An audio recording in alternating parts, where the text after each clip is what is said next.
The topic of our discussion today is the anatomy of the third ventricle. This picture actually reflects the ventricular system of the brain here. So the blue structure here actually reflects the whole structure of the lateral ventricle. Basically, this is your frontal horn of the lateral ventricle. This is the occipital horn here, and this is the temporal horn, and then the green structure here in the midline is basically your third ventricle. So the two lateral ventricles actually communicate with the third ventricle via the two foramen of Monro that are present. And then the third ventricle, which is a unilocular midline cavity, actually communicates with the fourth ventricle here down with the thin structure that is called as the aqueduct of Sylvius. So this is the brief pictorial representation, which is the schematic diagram to reflect on what the ventricular system of the brain looks like. Here today we'll be discussing just the third ventricular anatomy, so we'd be starting with that. So the third ventricle is actually a narrow funnel-shaped unilocular midline cavity that communicates at its anterior superior margin with each of the lateral ventricle through the foramen of Monro, and posteriorly with the fourth ventricle through the aqueduct of Sylvius, like we discussed here. This is a mid-sagittal section here, and this picture we would be encountering in the forthcoming slides a lot more. And here it is actually reflecting the boundaries of the third ventricle. So I'd be describing like a brief overview of all the boundaries here in this picture, and then we'll be discussing each in the forthcoming slides. So the green structure here basically represents the roof of the third ventricle. This midline is basically your third ventricle. This is the anterior wall, which is highlighted in the color red. The structures that are highlighted in the color blue reflect the floor of the third ventricle. Then the structures in the yellow basically identify the posterior wall of the third ventricle. So the roof of the third ventricle is actually formed by the body of the fornix, and it is actually lying below the corpus callosum and the septum pellucidum and the two lateral ventricles. The anterior wall is actually is formed basically from top to bottom by the foramen of Monro. Then we have our anterior commissure. Then we have lamina terminalis, which is basically a connection of gray matter starting all the way from the optic chiasm, superior surface of the optic chiasm, and then it goes on to merge with the rostrum of the corpus callosum superiorly. Then the floor of the third ventricle is basically when you start from anterior to posteriorly. So we have the optic chiasm first, then we have the infundibular recess, then we have the tuber cinereum, then we have the two rounded body structures, which are called the memory bodies, and then we have the posterior perforated substance, and then it goes on to extend till the anterior surface of the anterior medial surface of the midbrain in the interpeduncular fossa. Then we have the posterior wall of the third ventricle. So the posterior wall of the third ventricle here is reflected in the color yellow. And starting from the superior end, basically it starts all the way from the suprapineal recess. Then we have the pineal gland and spinal recess present. We have the habenular commissure and the posterior commissure above and below the pineal gland, and down in the downward extent is still the aqueduct of Sylvius, where now it's going to be communicating with the fourth ventricle.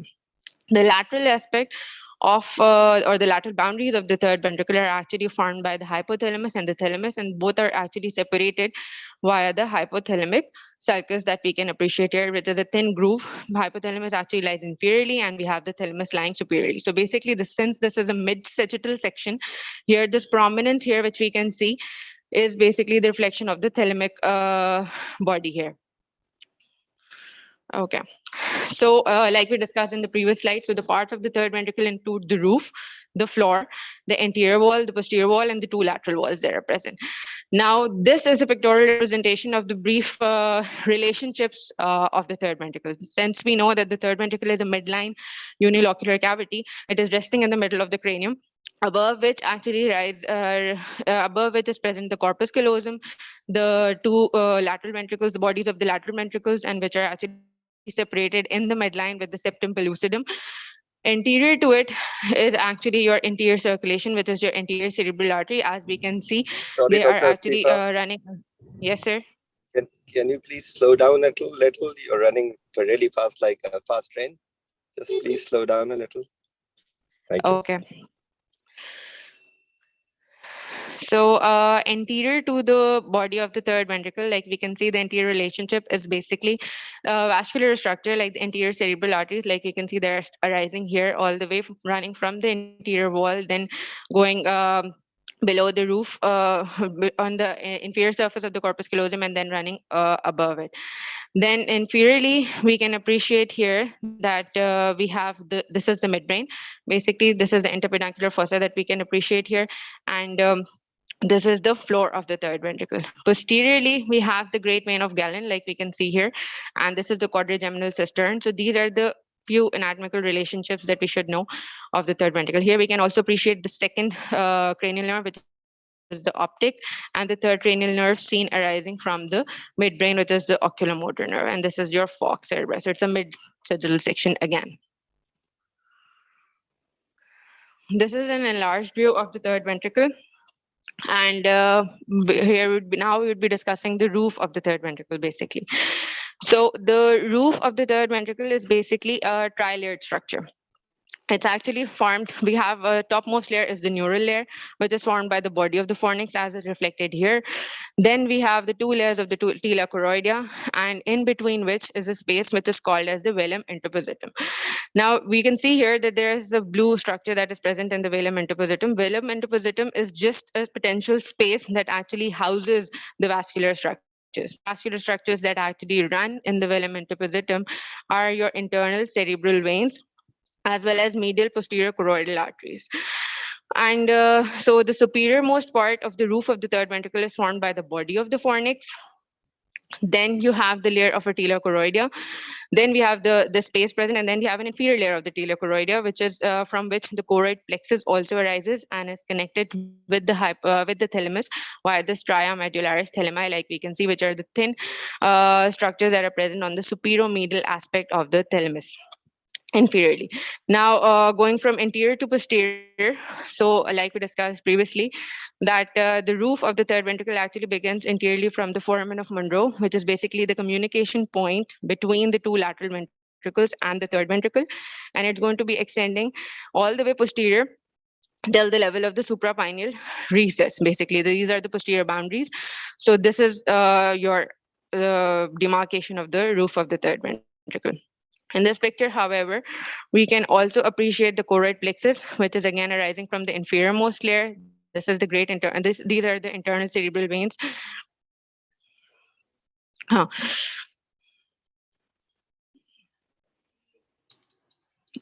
Sorry. So yeah, this is the internal cerebral vein that is actually present here. Here we can also see and appreciate the posterior wall of the third ventricle. This is the posterior commissure. This is the pineal gland that can be seen. This is the aqueduct, which is leading to the communication with the fourth ventricle. And this is your anterior commissure that we can see in the anterior limits. Also, if we comment on the anterior wall, so we can appreciate the structures of the anterior wall here. We have the foramen of Monro, then we have and slightly lying anterior to it the anterior commissure, then the lamina terminalis, and this is your optic chiasm, with which is basically the lamina actually communicates with the optic chiasm and the anterior commissure, and then goes on to blend with the rostrum of the corpus callosum. So this was the picture that we initially discussed with regards to all the boundaries of the third ventricle.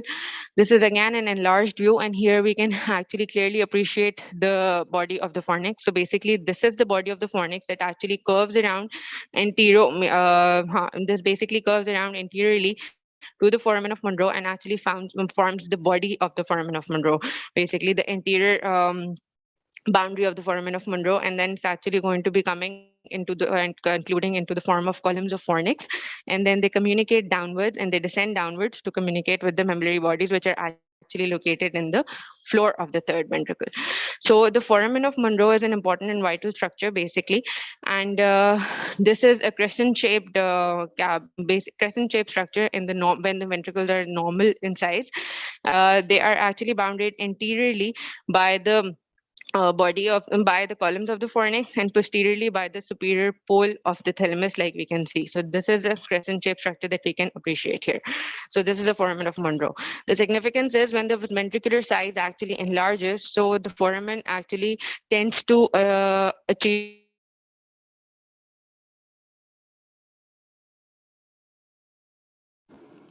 Dr. Afifa, we can't hear you. Can you please?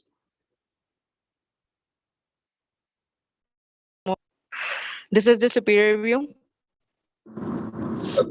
Please go to the previous slide and take it easy. It's fine. Just relax and give a presentation, please.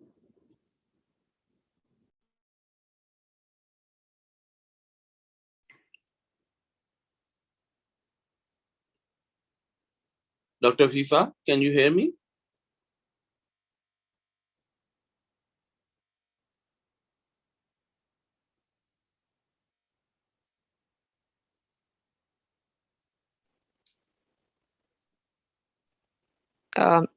Can you guys hear me? Yeah, we can hear you now. Can you go to the previous slide and just take it slow? You're doing really well. Just yeah. Can you explain this again? Okay. So here we were basically discussing the significance of foramen of Monro. This is an enlarged view of the third ventricle, again a mid-sagittal section. We discussed that basically the roof of the third ventricle is actually a tri-layered structure. So we have the topmost layers, there are neural layer, which is actually formed by the body of the fornix, and interiorly the body of the fornix is actually going to be curving around and forming the interior boundary of the foramen of Monro in the form of columns of the fornix, and those columns of the fornix then actually descend downwards to meet the mammillary bodies in the floor of the third ventricle. Then we have the second layer, which is the tila choroidea, which is actually a thin membranous layer of the pia mater. Then we have a potential space, which is called as velum interpositum, like we discussed on earlier. And then we have the inferior layer of the tila choroidea. So basically, between the two layers of the tila, we actually have a potential space, which is called as the velum interpositum. And the significance of that space is it actually houses vascular structures. And the two important structures that it houses are the internal cerebral veins and the medial posterior choroidal arteries. The internal cerebral veins, which then go on to communicate with either side and then form the great vein of Galen in the posterior aspect of the third ventricle, and the medial posterior choroidal arteries, which are actually supplying the posterior portion of the third ventricle. Now, coming to the foramen of Monro, like we were discussing here, foramen of Monro is basically the point of communication between the two lateral ventricles and the single midline third ventricle. So the boundaries of the foramen of Monro are actually formed by anteriorly by the columns of the fornix. Like we can see that the fornix is actually curving here anteriorly, and posteriorly it is actually formed by the superior pole of the thalamus. So in the significance of the structure basically normally it actually appears like a crescent shaped structure, and it's a duct like canal which actually communicates with the two cavities. But when the ventricular size enlarges, then these foramen actually tend to assume a more circular and rounded shape. So otherwise they actually appear crescent shaped. They have a convex interior and an inferior margin which is actually more concave. And here we can appreciate the massa intermedia, which is basically the connection between the two thalami on the either side. And this is the anterior wall of the third ventricle. Like we can see the lamina terminalis, then communicating anteriorly, goes on to blend with the rostrum of the corpus callosum, then the mammillary body in the floor of the third ventricle. And this is your optic chiasm, like we can see here. This is a superior view again of the roof of the third ventricle. So like we were discussing, see here we can actually appreciate much well the crescent shaped structure of the foramen of Monro and the vascular anatomy.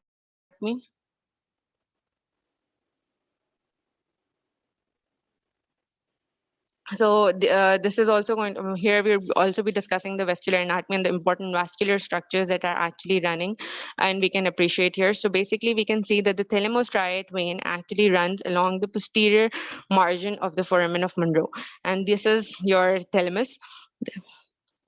Then we have the choroid plexus running here from the roof of the third ventricle.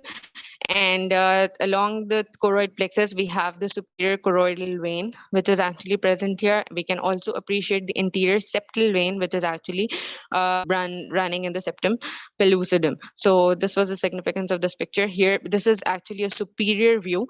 And here the body of the fornix is already present here, but it's reflecting. So we can see here in the next slide, we would be removing it from the lateral edge and we'd be seeing further on. So here, basically, the right lateral edge of the body of the fornix has been removed, so we can actually see the superiormost layer of the tila choroidea, and we can see the reflection of the velum interpositum. So like we were talking about the vascular structures which are passing through it, so we can see here the internal cerebral veins, the red structures which are the arteries, which are called as the medial posterior choroidal arteries. Then we can see along the choroid plexus actually runs your superior choroidal vein. Choroid plexus actually runs through the choroidal fissure, which is actually present between the thalamus and the fornix. Then we have thalamostriate vein, which actually runs along the posterior margin of the foramen of Monro. And here we can appreciate the foramen of Monro, which is a crescent-shaped structure. And anteriorly, we have the anterior septal veins, which are actually running along the septum pellucidum. Then this is again a magnified view. The body of the fornix is further retracted backwards, and we can now appreciate the velum interpositum space. So this is again your choroid plexus on either side, the two internal cerebral veins in the midline. We have the medial posterior choroidal arteries that are actually running in between. Then we have the anterior septal veins running along the posterior margin of the foramen of Monro. We have the thalamostriate vein, and that's it. Yeah. Then here we can actually appreciate the floor of the third ventricle, and the vascular structures in the midline have been retracted slightly. So anteriormost, we can actually appreciate this is your massa intermedia, like we discussed initially, which is a communication between the two thalami located on the either side. Then this is the floor. We can here see the posterior commissure, which is present in the posterior wall of the third ventricle in the inferior aspect. This is the pineal gland that is reflected here, and these are the same vascular structures like we discussed on previously.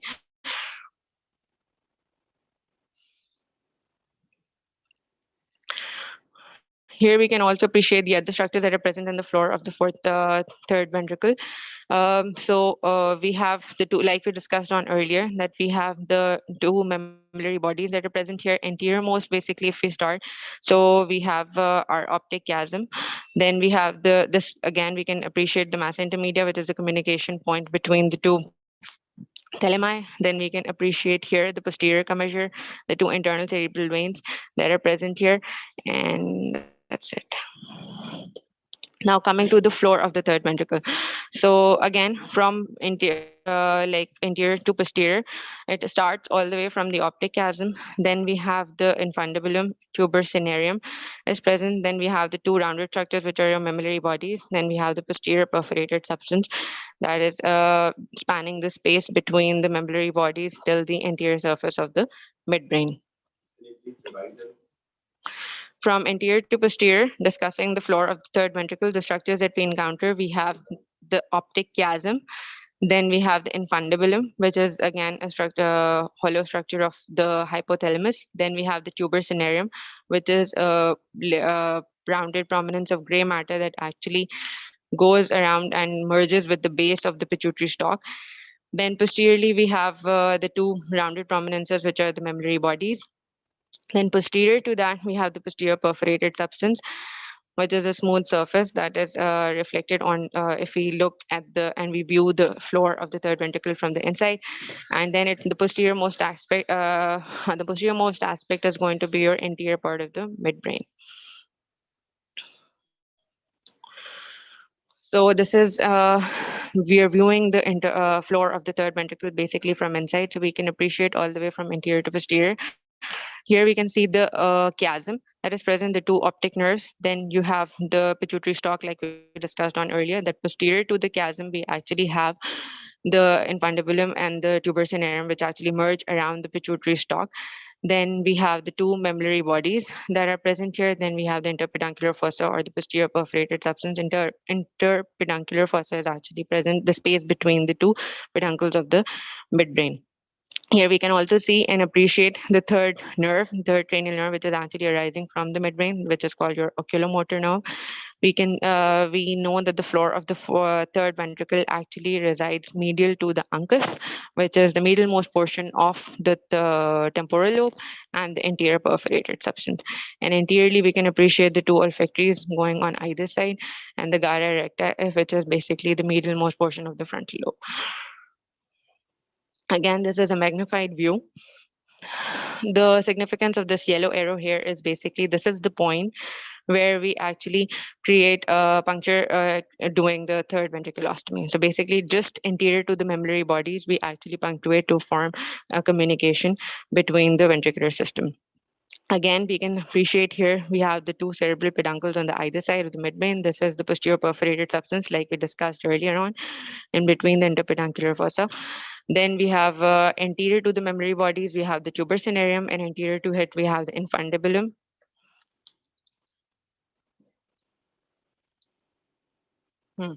Anterior to it, we have the infundibulum. Then we have the optic chiasm and the two optics that are actually going anteriorly. This is a view which is with all the vascular anatomy intact. So to actually provide you a brief overview about the vascular structures that are actually running. So here we can appreciate the two carotids that are present on the either side, just lateral to the optic nerves. Then we can see here that the carotid is actually giving two major branches, which are your anterior choroidal artery, which goes on to supply the anterior aspect in the portion of the lateral ventricle and the third ventricle. We have your posterior communicating artery, which is actually communicating with the posterior circulation. Then we can see here the bifurcation of the carotid into the middle cerebral artery. Anterior most portion, we cannot appreciate here the anterior cerebral artery, but here is the point where the carotid actually bifurcates laterally into the MCA and anteriorly into the ACA. Then here we have the basilar, like we can see. Then we have the posterior thalamoperforating arteries, which are actually arising from the posterior cerebral artery. And these thalamoperforating arteries are actually the branches that would be supplying the posterior aspect of the third ventricle and the posterior portion of the third ventricle. This is your aqueduct of Sylvius. Here we can appreciate, like we discussed previously, that the posterior, along on the posterior aspect of the third ventricle, we see the confluence of the vein of Galen. The two internal cerebral veins, along with the basal vein of Rosenthal, actually unite to form a vein of Galen in the posterior aspect of the third ventricle. And here also lies your quadrigeminal cistern, which is lying posterior to the third ventricle. Now, in this picture, basically, this is an inferior view, and we have removed the floor so we can actually appreciate the roof structure. So these are the two prominent structures that we can see on either side are the two thalami, which have been retracted. They are connected in the midline with the massa intermedia. Posteriorly, we can appreciate the posterior commissure here. Anteriorly, we can see that this was the fornix have been opened.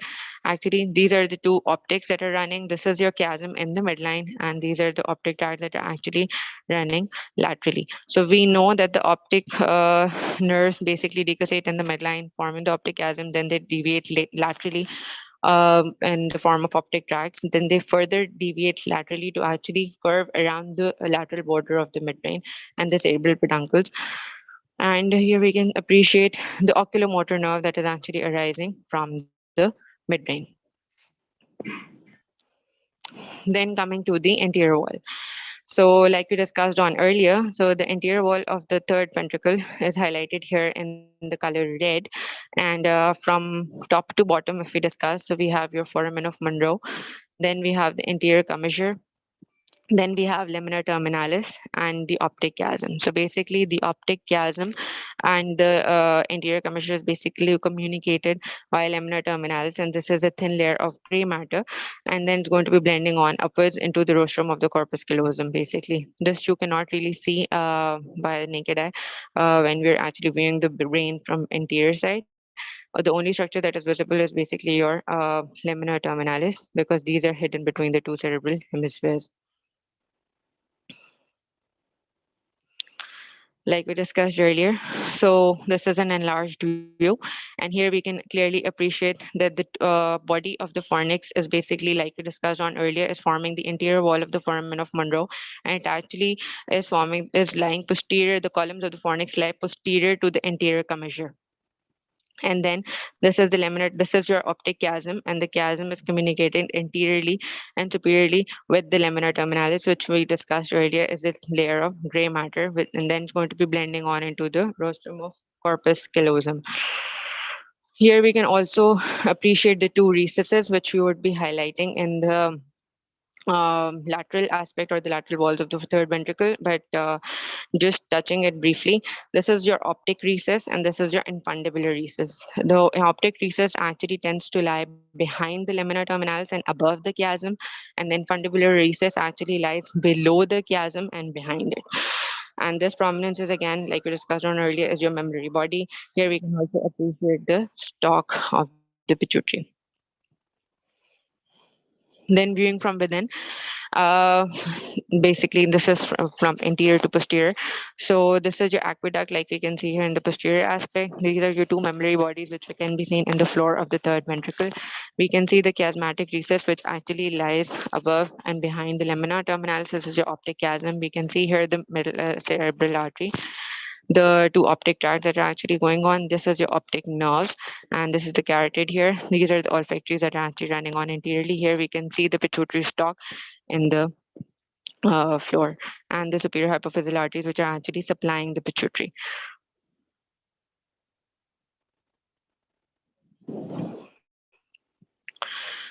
So anteriorly, like we discussed on, that the anterior wall actually along the anterior wall runs your anterior circulation.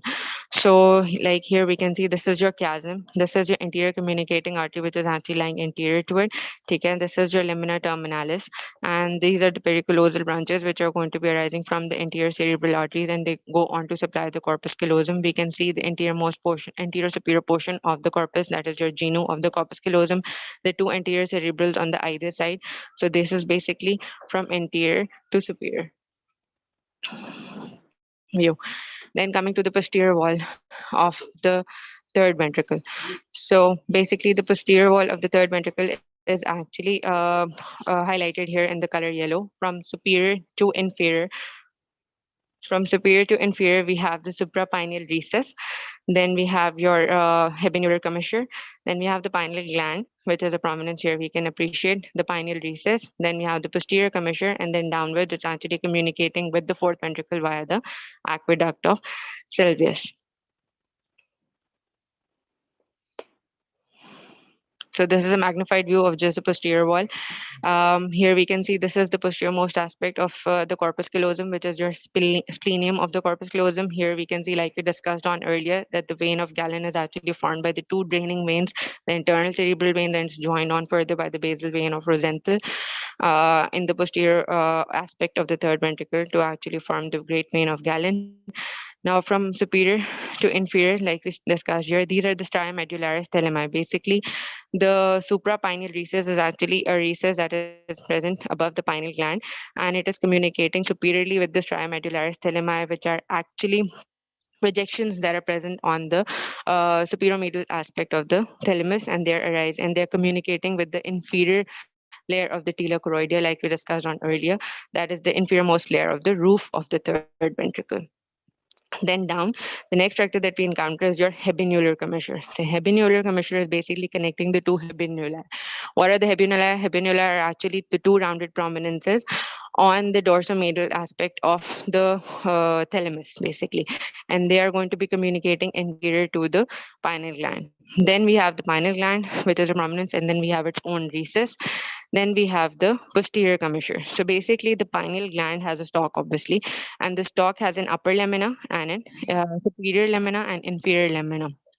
So the superior lamina is basically where the habenular commissure is going to communicate, and the inferior lamina is where the posterior commissure actually crosses the midline. And then inferiorly, we can see that there is a communication with the fourth ventricle via the midline structure, that is your aqueduct of Sylvius, and we can appreciate the prominence of the superior colliculus here. Okay. So again, like we were discussing the floor of the posterior wall of the third ventricle. So we can see here that from above downwards, if we see, so here we can see your habenular commissure is present. Okay. You have your pineal recess that is actually lying below it. Then you have your pineal gland, which is reflected. This is the inferior structure, which is your posterior commissure. Then we have the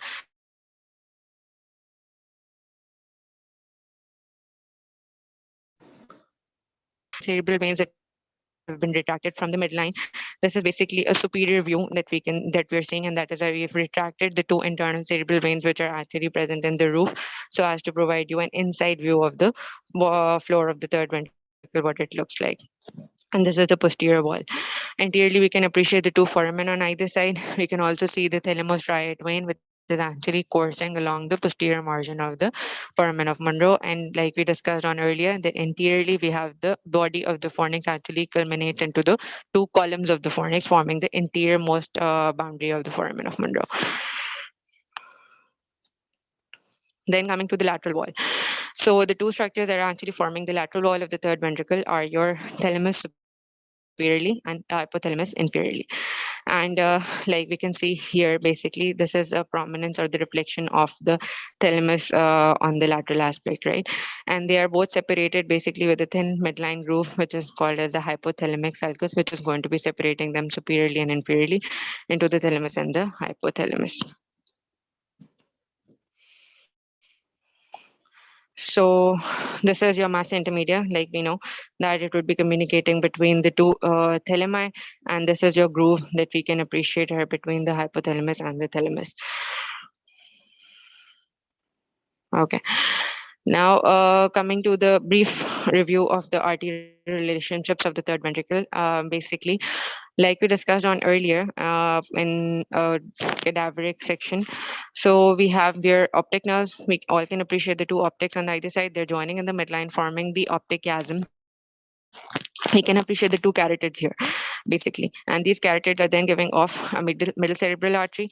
This is anteriorly, it goes on to give off the branch, which is called as your anterior cerebral artery. It is coursing along anterior to the chiasm. They actually communicate in the form of anterior communicating artery, and then it goes on to provide other branches to the corpus callosum and other structures.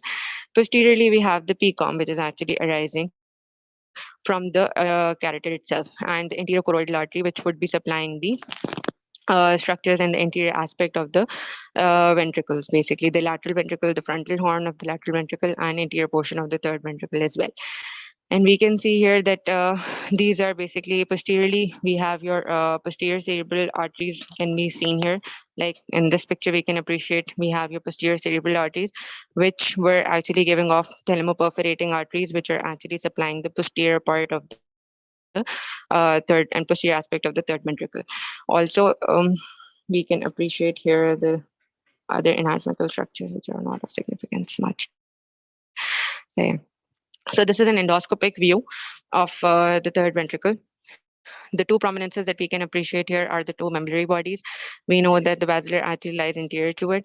So while doing a third ventriculostomy, we actually create a space, or we puncture basically the floor of the third ventricle just anterior to the two medullary bodies.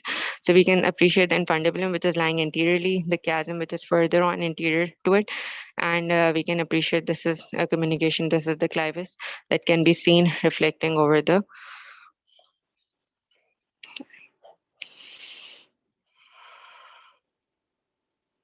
We can see the clivus that can be reflected over the floor of the third ventricle. So I would want if the people unmute themselves and can actually tell us the highlighted structure here. So they can use the chat box, Dr. Afifa. You can. So Dr. Afifa has pointed out this yellow structure. Can you identify what structure this is? This goes for all the participants. You guys can use the chat box. As I said, you can answer. There's no harm in being wrong. What is this yellow structure? So Dr. Ariba, Dr. Muhammad Rafi are saying that it's tila choroidea. Yeah, this is actually tila choroidea, and the prominence that we have here, the yellow structure is actually your choroid plexus, and we can actually appreciate the internal cerebral veins which are actually running in the space between the two layers of the tila choroidea. They're correct. Okay. So what is this structure marked in black, which is above the tila choroidea? Can anybody answer using the chat box? So Yasir, Dr. Parvat, Ariba, they're all saying that's fornix, body of fornix. Dr. Yes. Bushra is also, yeah. So I think most of them are right, that it's body of fornix. Yes, that's the body of the fornix, which is actually curving anteriorly into the columns, running posterior to the anterior commissure here.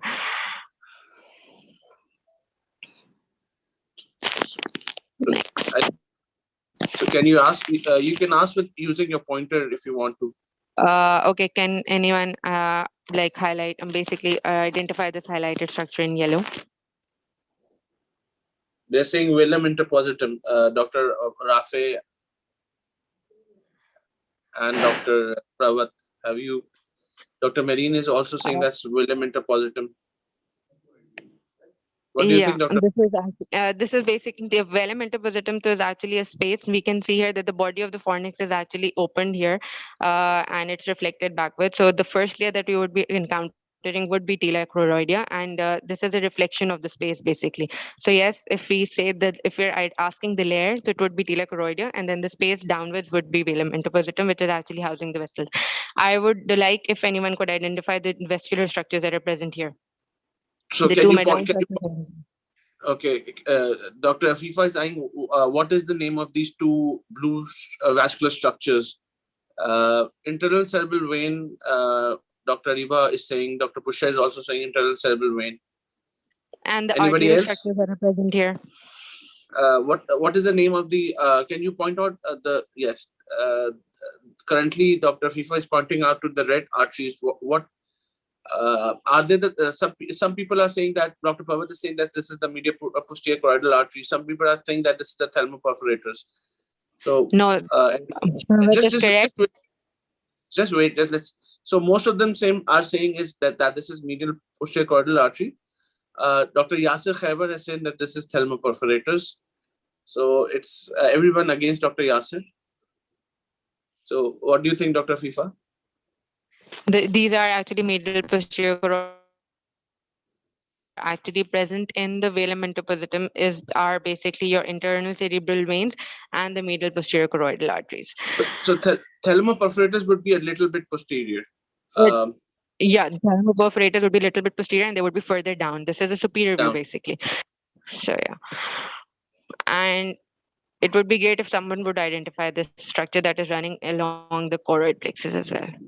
Anyone, can you identify this blue vascular structure running with the choroid plexus? Choroidal vein, septal vein. Dr. Parvat is saying choroidal vein. Dr. Busha is saying septal vein. No, it's not this. No.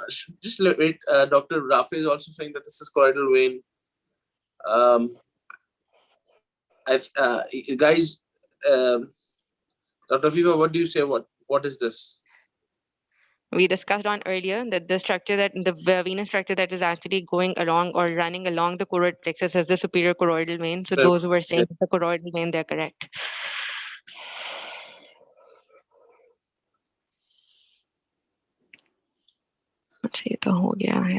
We've asked already. If anyone would be able to identify the significance of the yellow arrow here. So that's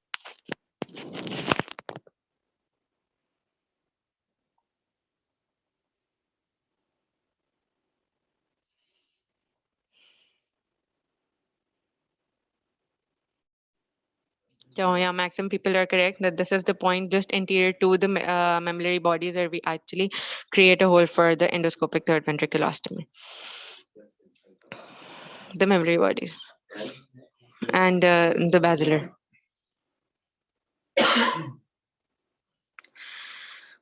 So this is a bit of radiology, just to identify.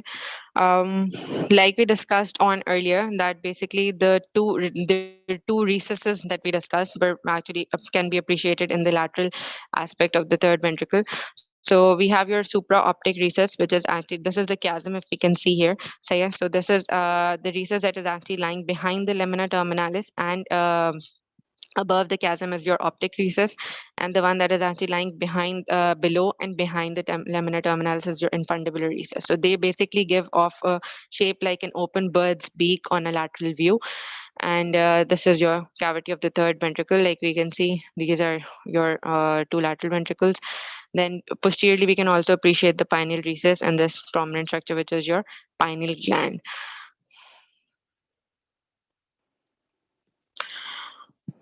Then here we can, this is an MRI coronal section. So these are the two lateral frontal horns of the lateral ventricle. Then here they're communicating in the midline, and this is your third ventricle here. And this is the fourth ventricle that we can see. This is your Sylvian fissure here. This is the insula that is present. So the whole idea was to give you a coronal overview of the third ventricle, what it looks like. So these are the two frontal horns that are actually communicating in the midline, and this is midline cavity is actually your third ventricle. Then here again, we can actually appreciate the lamina terminalis. So this is your third ventricle. Basically, the prominent structure here in the gray, like we discussed, is massa intermedia, which is basically the connection between the two thalami, which are forming the lateral boundaries of the third ventricle. Anteriorly, like we can see, this is your lamina terminalis. So we have your chiasmatic cistern, which is lying anterior to it, chiasmatic recess. Then we have your infundibular recess, which is lying below it. And this is the floor that we can see here is that of the basilar artery. Dr. Afifa, can you explain this? This is an important one. Can you explain this again? Yeah.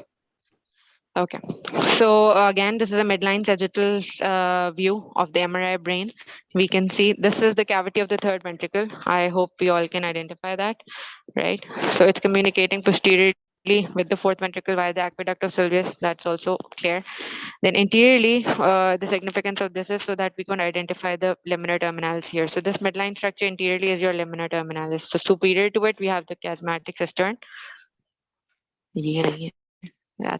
So this is your lamina terminalis. Superior to it is your suprachiasmatic recess, and inferior to it we have your infundibular recess that is actually present. What we will look for when you do ETG in this? What structures that you look for? Basilar artery. So UV puncture in front of the basilar artery. Sure. Space between. Okay. Not touching all the way up to that.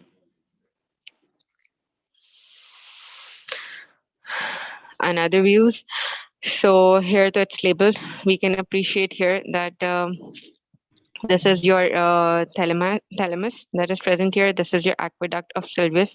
This is your pineal gland. This is the pineal recess that is present. Then we have the two optics that are seen here. This is the lamina terminalis that is actually present. This is your mammillary body. And sorry, this is your lamina terminalis. So yeah. And this is your tuber cinereum that is forming the floor of the third ventricle. So we make the hole basically anterior to the mammillary bodies. And done. Thank you. Thank you. Thank you, Dr. Afifa, for this great presentation. We have Dr. Mumtaz with us. Thank you, Dr. Mumtaz, for taking out time for this session. And I think he has some cases of presentation to show. Ahmad, can you upload that presentation? Dr. Afifa, can you stop screen sharing? Yeah, oh, fine.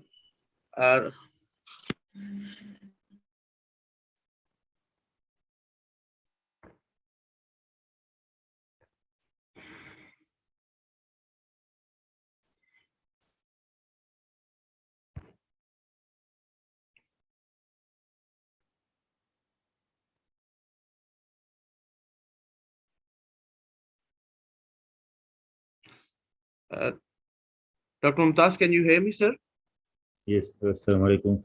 Alaikum, sir. To everyone. For me, just forgive me because I am not that much literate with computer, you see. And last night I hardly spare some time to make these few slides. Actually, I was busy in theater. So for a person who is illiterate with computer, I can speak a lot, but I can't show. You see on computer so many things. So it is better if I show something, but you must listen. What I am telling you, that must be of important surgically as well as for an examination point of view. So first of all, a very warm welcome to all because it was too early most of the time is for the speaker as well as for the audience to spare time for such beautiful presentation. After this detailed presentation, you see my presentation will be much diluted for everyone. Are you hearing me? Yes, sir, we are hearing you, but can you speak a little louder? Okay. So I'm working in this one of the private hospitals since I left the lady reading hospital, and this is the prime teaching hospital in Peshawar. And the topic which Professor Salman told me that is the third ventricle, but you described the third ventricular anatomy in detail. So I'm not going to describe those things which have already been discussed. I don't know how to proceed further these days. So if you concentrate, we all know this is just repetition of the previous discussion. There are four ventricle, the two lateral and third ventricle, and the fourth ventricle. And you see the third ventricle is almost in the center. It is important. If the third ventricle get obstructed, or if someone doesn't know the anatomy of the third ventricle, it means the effects of on the lateral ventricle and the effects on the fourth ventricle, it cannot be appreciated mechanism wise. So the thing is lying in the center, the third ventricle. And we all know from the background knowledge that third ventricle is a slit-like structure. The width of this third ventricle, it ranges from 2.5 or sometimes from 3 millimeter maximally up to 6 millimeter. And this is important that one must know the diameter or the depth and the length of the third ventricle, because third ventricle is a space, and actually the walls, which is the anterior and the posterior and the lateral wall and the roof and the floor, they are the boundaries of the third ventricle. So third ventricle itself is nothing but it is a space which is filled with the CSF, but the boundaries are made by the neuronal structure. So when we are talking about the third ventricle, it means the walls and the floor and the roof of the third ventricle itself. It does just contain the CSF. So the size is important because it has so many diagnostic and it has therapeutic values. As we all know, if the size of the third ventricle, it is the shape and the size which both are important. When the shape gets rounded, it is always pathological, remember. When the shape is rounded, it is always pathological. Normally, it must be slit. And when the size is more than 5 millimeters, it is always pathological. That is why that the 5 millimeter shift in on the CT scanner and MRI has a diagnostic as well as it has a clinical value.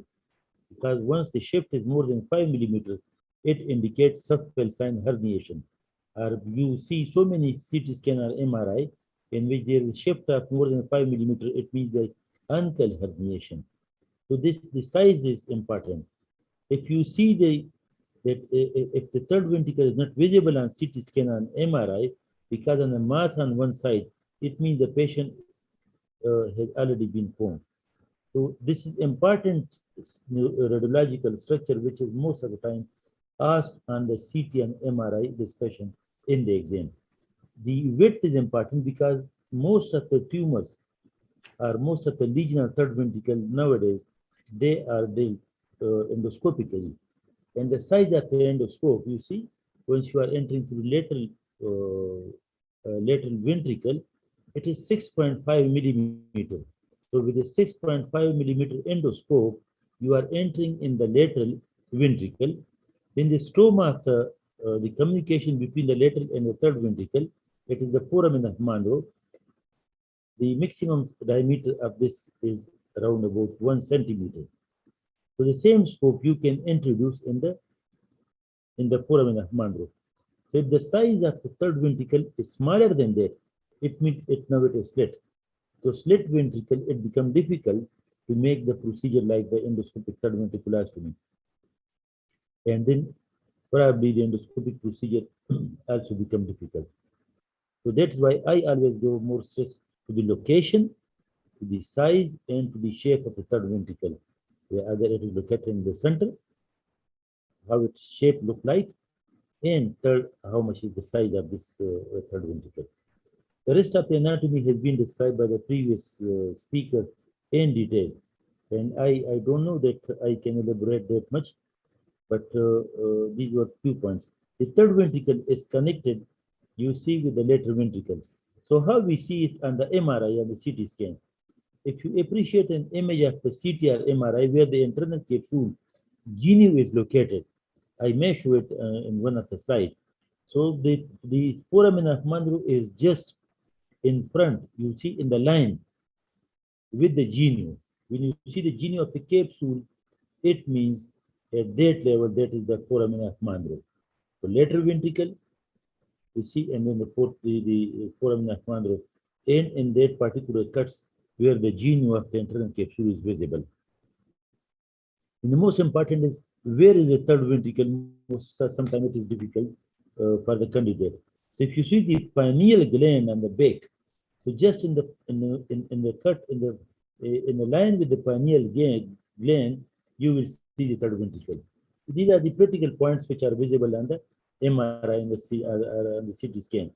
So in front of the pineal gland, just medial to the genu of the internal capsule, you see the hypodensity or hyper intensity on the T2 and MRI, that will be the third ventricle. So these are few important.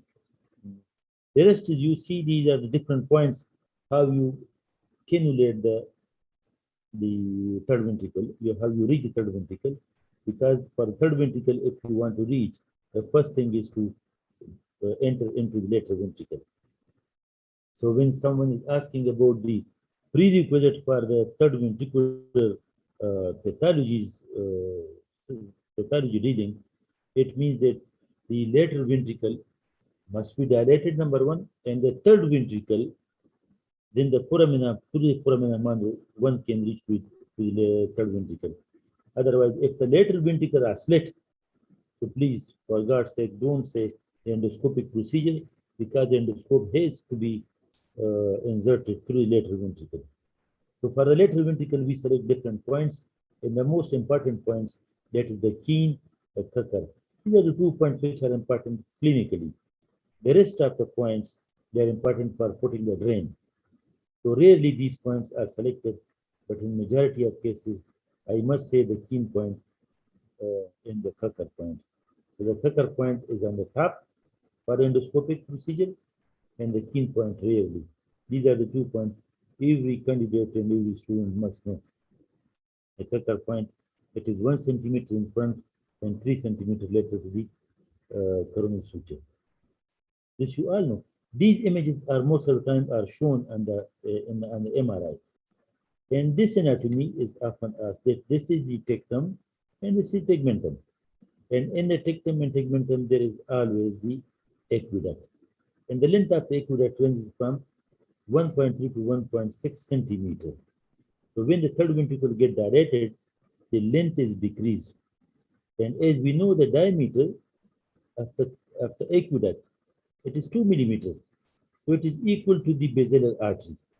You see, it is equal to the basilar artery. So when the third ventricle gets dilated, the aqueduct also changes shape and it gets dilated. So on MRI, when you see a dilated third ventricle, the aqueduct becomes U-shaped, slightly different. So the length is decreased and it gets widened when the third ventricle is dilated. When the third ventricle is normal, the length increases and the diameter of the aqueduct, it decreases. So this is the tectum and this is the tegmentum. And the tectum, in most of the cases of hydrocephalus, you see, because the patient has leg palsy, so the upward gaze palsy because of the this tectal pathology. When there is pressure on the tectum, the patient has upward gaze palsy. This area is the tegmentum. This is the thick part. See in the center. So this was described in detail, but if I go like this, that from the lateral ventricle, you enter in the foramen mandro, and then you see the anterior wall. Practically in the anterior wall, you see the lamina terminalis, which is above the chiasma, because this is the stroma. This is the, sorry, not stroma, this is the area where you can make a stroma in the lamina terminalis. And practically, this is the only portal through which you can enter in the third ventricle without any neurological duct. So there is no neurological tissue in this area. So lamina terminalis, as described by the previous speaker, that is just a diameter, no critical neuronal tissue. If you want to enter in the ventricular system without damaging any neuron, that is the lamina terminalis. And we see this lamina terminalis commonly in the terminal approach. It is just above the chiasma.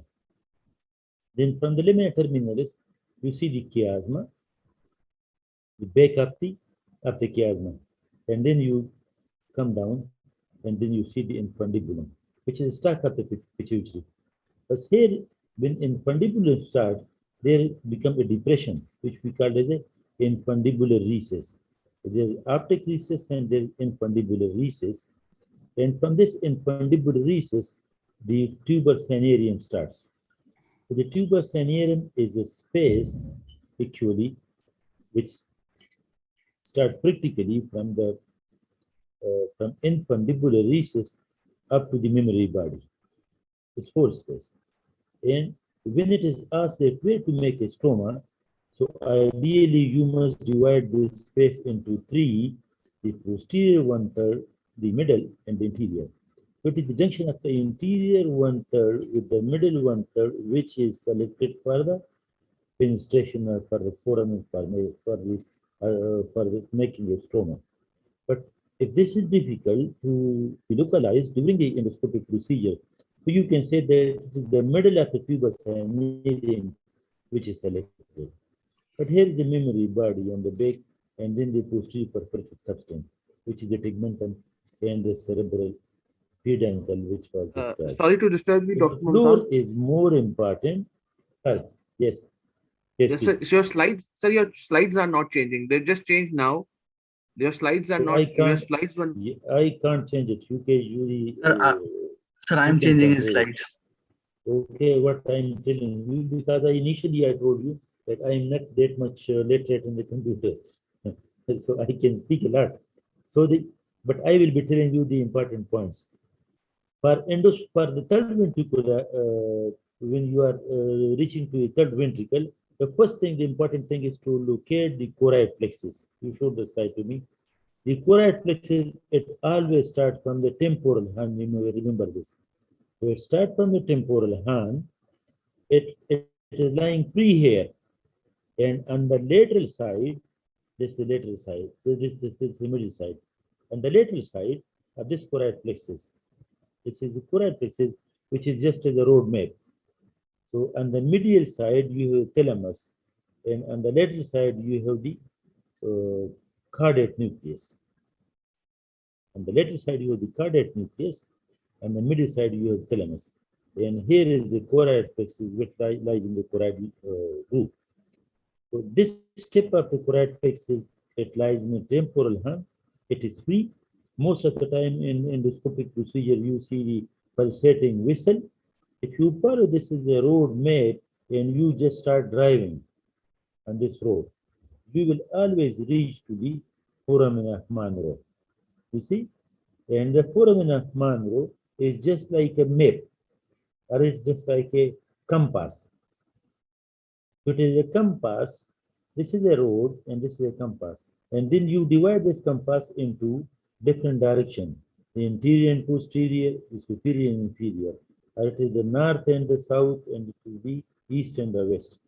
If you consider this as a clock, so then you can make this the 12 o'clock, and this is, you see this is the 6 o'clock, and up one is the, you see the 9 and 3 o'clock. As we are operating most of the time on pituitary, so we select this clockwise concept. So we give this concept to the students that it is a road on which you start riding, you reach to this compass, and there now you enter to the stroma in the third ventricle. This is just an MR picture. What I was telling that you see, this is the lateral ventricle, and this is now the foramen magnum area. And here, if I show you, this is the anterior limb of the internal capsule. This is the genu, and this is the posterior limb. So where the genu is, this is the area where the foramen magnum is appreciated. So radiologically, this is important. You see, and just you see, most of the time you can easily pick these things on MRI. The most important thing again for the ETV when procedure are done, it is a prerequisite that one must say that the pre-pontifical sternum must be open, it must be patent. As far as the pathologies are concerned, there are two types of pathology inside the ventricle. Remember, the cystic lesion and the solid lesion. The cystic lesion are the polite cyst commonly, the arachnoid cyst second, and rarely the ependymal cyst. These are the three cysts which are commonly seen inside the third ventricle. The polite cyst, it is a sort of cell. It is a sort of suspended cyst. And the ependymal, it may be from the wall, and the arachnoid cyst. Before we started the endoscopic procedure, most of the surgeons used to consider this cyst the third ventricle because it is in pediatric age, and when the cyst start dilatation, it adapts the shape of the third ventricle.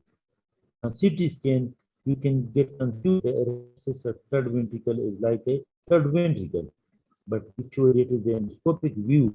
When you see it, so the arachnoid cyst can be appreciated. So these are the three cystic differential diagnoses, the CT scan or the MRI. Dr. Mumtaz, the sir, one, it is, yes. Yes. Sir, we are reaching the end of our session. Can you please, can we please show the cases? Okay, I am just the case. Thank you, sir. As far as the clinical, which is you see, and the next one, if you see this. Next slide, Dr. Ahmad. So this is the polite cyst, you see. Next. Next, please. And these are the few surgical approaches. The practical approaches are the transcortical, anterior transcallosal, and the posterior transcallosal, and then the endoscopic one from the base. And one important approach is the parasagittal, you see the midline approach. These are the practical approaches, and the rest of the DV list is given. But for the practical purpose, these are the few surgical approaches. Can you show the video? Yes, Ahmad, can you show video? Can you show the video? This is the endoscopic anatomy, you see? And you see this? Yes, sir, we can see the video. So this is the thalamus and the hypothalamus sulcus. These are the memory bodies. This is the site where we make the stroma. This is an fundibular recess. And once you puncture it, you dilate it, and then you introduce your endoscope to see the preponderant system. This is important. To see the preponderant system and to see the C-shift which is coming out to the third ventricle. So this is just once you see the vessel, so these are the critical procedure which you do with the, you can see the sulcus.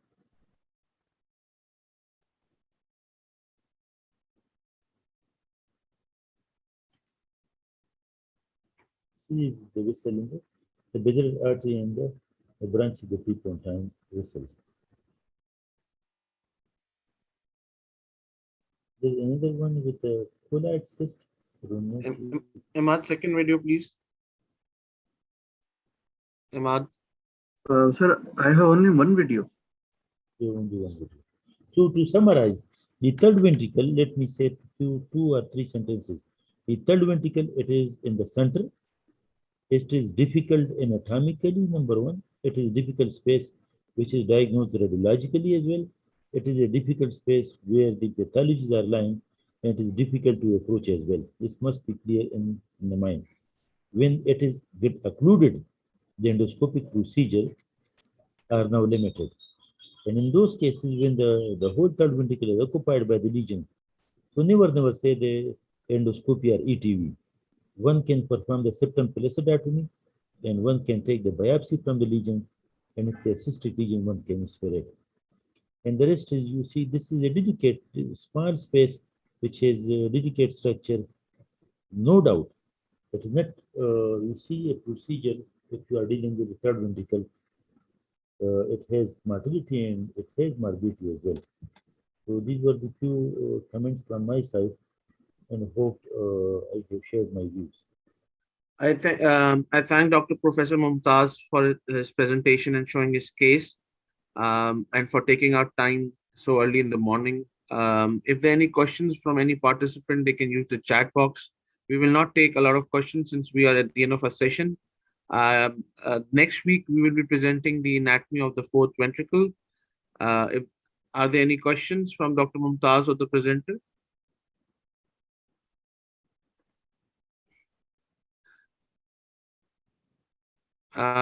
Since there are no questions, I think we like to conclude the session. I thank you all for joining, especially Dr. Mumtaz for taking his time from his busy schedule so early in the morning. Thank you, Dr. Mumtaz, for your presence.